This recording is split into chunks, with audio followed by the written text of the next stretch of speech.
నమస్తే, welcome to NCN news. నేను పుష్ప. బులెటిన్లో ముందుగా ముఖ్యాంశాలు చూద్దాం.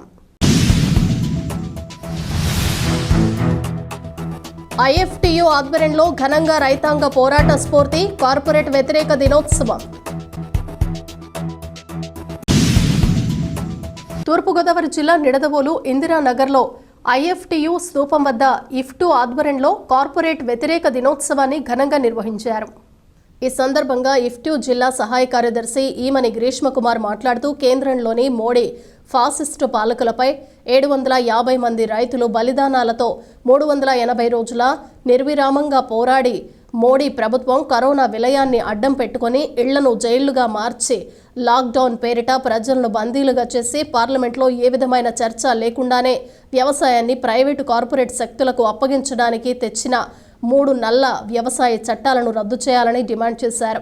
చారిత్రక ఉద్యమం స్ఫూర్తితో దేశంలో నేటికి మోడీ కొనసాగిస్తున్న పోర్టులు, రైల్వే, విమానాశ్రయాలు, ఎల్ఐసి, బ్యాంకులు తదితరాలను ప్రైవేటీకరించి పరిశ్రమ, విశాఖ ఉక్కు వంటి ప్రభుత్వ పరిశ్రమలను కార్పొరేట్లకు కారు చౌకగా కట్టబెట్టే విధానాలను నిరసిస్తూ రైతాంగ ఉద్యమం ప్రారంభమైన నవంబర్ 26ను కార్పొరేట్ వ్యతిరేక దినంగా నిర్వహించి రైతాంగ పోరాట స్ఫూర్తితో 4 లేబర్ కోడ్లను రద్దు చేసే వరకు కార్మిక వర్గం ప్రజలు పోరాడాలని పిలుపునిచ్చారు.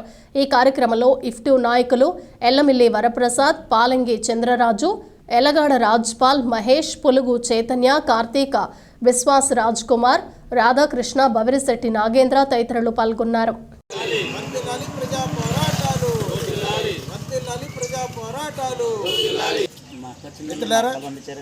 ఈరోజు నవంబరు 26 భారతదేశంలోనే కాకుండా మొత్తం ప్రపంచవ్యాప్తంగా చారిత్రాత్మకంగా రైతుల ఉద్యమం ఒకటి భారతదేశంలో మొత్తం ప్రజా ఉద్యమాల్లో చరిత్ర లిఖించింది. నవంబర్ 26న ప్రారంభమైనటువంటి భారత రైతాంగ పోరాటం సుమారు 380 రోజుల పాటు నిర్విరామంగా జరిగింది. 720 మంది రైతుల బలిదానాలతోటి కేంద్రంలో మోడీ ప్రభుత్వం అనుసరిస్తున్నటువంటి రైతాంగ ప్రజా వ్యతిరేక విధానాలకు వ్యతిరేకంగా ఈ ఉద్యమం ప్రారంభమైంది.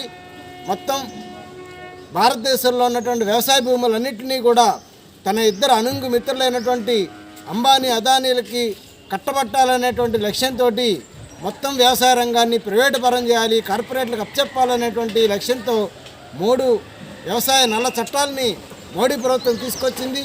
దాన్ని వ్యతిరేకించినటువంటి పంజాబ్, హర్యానా, ఢిల్లీ రాష్ట్రాల రైతాంగం పెద్ద ఎత్తున ఆందోళనకు ఉద్యమించింది.